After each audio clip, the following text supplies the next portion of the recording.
faremo un governo per questa regione. Io credo che noi che ne facciamo parte, lo dico io paradossalmente che sono candidato alla presidenza di questa regione, noi voteremo inutilmente. Spiego perché. Davanti a noi ci sono 10 candidati alla presidenza, 3 dei quali uno si chiama Crocetta per il centro-sinistra, uno si chiama Musumeci per il centro-destra, un altro è Miccichè per il terzo polo. Io credo che sia tutto già pronto per andare a governare. Ci sarà uno dei due poli che vincerà le elezioni e c'è il terzo polo che andrà a governare, perché nessuno dei due che vincerà avrà la maggioranza. C'è solo un problema però che ci siamo posti.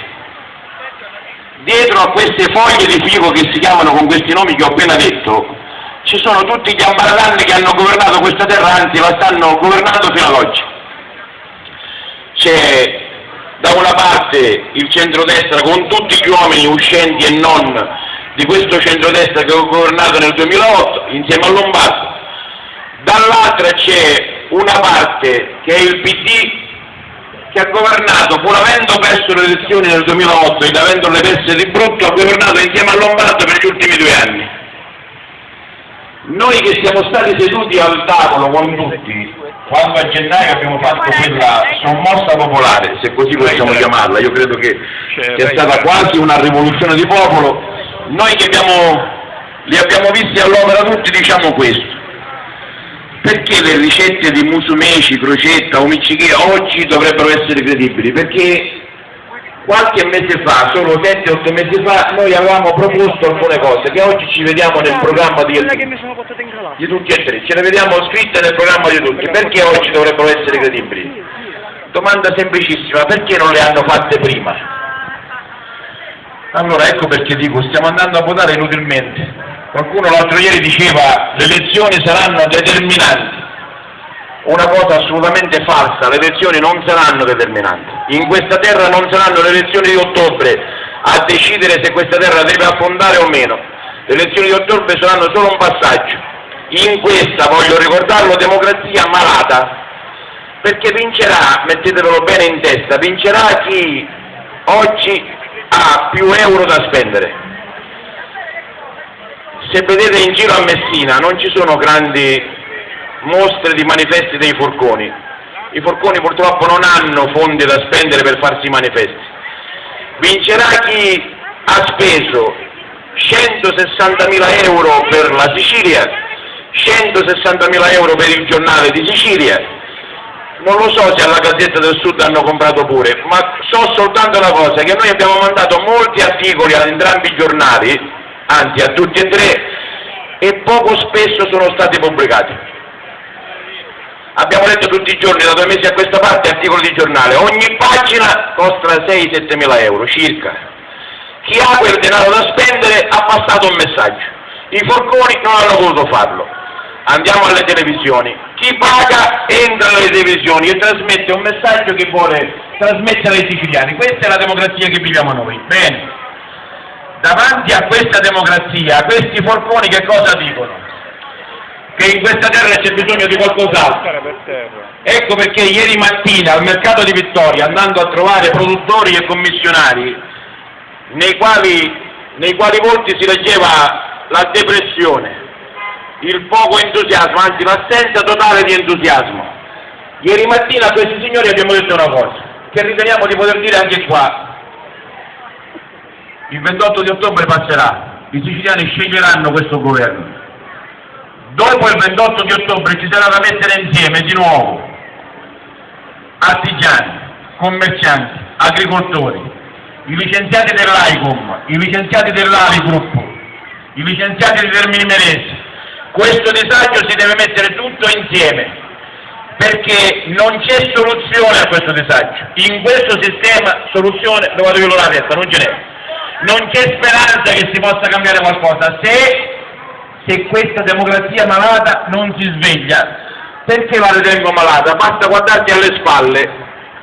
Pensate voi che i genitori di questi ragazzi stiano tutti bene? è molto probabile che dietro queste spalle, con le vostre spalle, ci siano figli di genitori licenziati, di signori che hanno chiuso le aziende, di signori che hanno chiuso l'impresa, di signori che hanno chiuso il negozio. C'è un disagio sociale che non appare, non traspare nella società, non si vede, ma c'è. E allora questi forconi hanno una tesi, una teoria. Qual è? La teoria è semplicissima. Due società, una che sta soffrendo maledettamente ma che non lo dice forse nemmeno ai figli. Non riesce ad avere il coraggio di dirlo nemmeno ai figli, perché i 5 euro, i 10 euro lo devi trovare per darli, altrimenti i figli che fanno? Si umiliano davanti ai compagni di scuola, davanti agli amici, non possono umiliarli, devono darglielo e devono trovarlo. Dall'altra parte c'è una parte di società che comunque sta discretamente bene, ed è quella di quelle famiglie magari più fortunate, che hanno avuto un lavoro che magari va meglio, che magari sono impiegati marito e moglie, c'è il funzionario di banca insieme alla moglie professoressa. Questa parte di società è lì messa a guardare, sta guardando, e si infastidisce spesso di quello che accade quando si sciopera qui a Messina, quando si fermano quelli degli autobus. Si infastidisce perché non può andare al lavoro, perché non riesce a fare le cose di tutti i giorni. Bene, io credo che molta parte di questi siciliani si sia infastidita a gennaio, perché non ha potuto trovare la benzina al rifornimento, perché non è potuto andare al lavoro, perché probabilmente non ha potuto fare quello che doveva. Ovviamente ha ragione, non ha torto. Però io dico, questa parte di società oggi mi chiedo, voterà di nuovo quelli che hanno messo noi in disagio? Domanda. Voterà di nuovo il PDL e il PD che hanno messo noi in disagio? Perché altrimenti la colpa qui di chi è? Di chi è la colpa se questa Sicilia sta affondando? Se l'economia di questa Sicilia si è bloccata, di chi è la colpa? Dei forconi per quella settimana? Non può dire. E allora, siccome c'è una classe politica che è stata poco attenta a tutto quello che accade in questa terra, ma non da gennaio, da anni, da decenni, allora noi che cosa diciamo? Diciamo che non è più possibile continuare in questo modo. E allora diciamo a tutti quelli che stanno meglio, siccome sta arrivando Natale, e a casa mia, come a casa di centinaia di migliaia di famiglie, il Natale sarà un Natale triste, non vado a studiare nulla, a Natale purtroppo il mio sarà triste, ma è probabile che dal 28 in poi si preparerà di nuovo al 16 gennaio, perché non è più possibile continuare in questo modo, perché questa classe politica ci ha distrutto la vita. La tristezza che avremo dentro quando ci siederemo insieme ai nostri figli, quando ci siederemo a tavola, probabilmente non sarà una tavola imbandita a Natale, tale da renderci felici. Ci possiamo accontentare, di sicuro ci accontentiamo, ma di sicuro dentro di noi c'è tristezza perché viene a mancare il lavoro, perché viene a mancare il reddito familiare, ma non siamo 1, 2, 3, siamo centinaia di migliaia che hanno perso il posto di lavoro e che hanno dovuto chiudere le aziende. Tutto questo fa sì che diventa insopportabile che quella parte di società che sta bene debba condizionare la mia vita.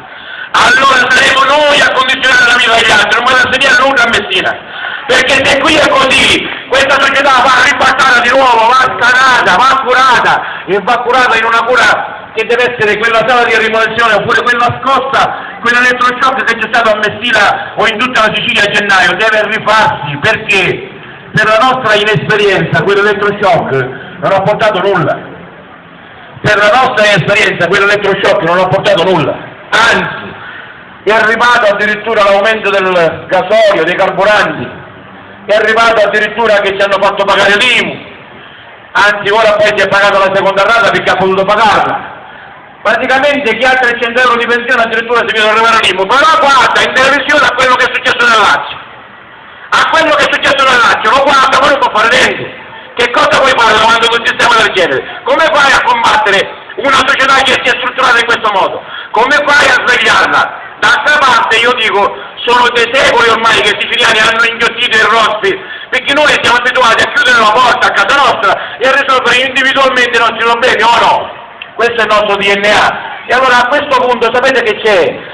C'è che questi porconi che in Sicilia oggi ormai si sono rotti le palle del sistema del PDL, del PD, del FLI, dell'UDC, ormai diranno a chi verrà in questa terra, come pare che voglia venire Berlusconi, lo accoglieremo a Berlusconi in Sicilia, lo sentirete dire dai giornali e dalla televisione, finalmente faremo notizia di nuovo, perché per scrivere noi qualche paginetta di giornale la ammazzare, non mettere noi con la pigliata corta, dobbiamo farci vedere da tutti, dobbiamo fare anche i poco seri.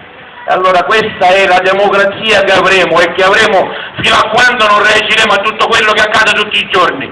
Questi forconi vogliono reagire, ma in malo modo, perché questi siciliani che sono nemici dei siciliani, sentendosi più furbi e sentendosi garantiti da tutto quello che accade intorno all'indotto della politica, perdonatemi, io voglio stare con la schiena dritta, non ho il vizio di mettermi a 90 gradi, non mi interessa, non ho voglia di stare a servire o lasciare qualcuno, non l'abbiamo fatto mai e intendiamo non farlo. Chi vi parla fino a qualche anno fa aveva un'azienda agricola che ha chiuso e che fatturava qualche milione di euro, stavamo benissimo, ma il trend non solo dell'agricoltura, il trend dell'economia è andato a scendere e scenderà ancora di più, ancora non è mezzanotte.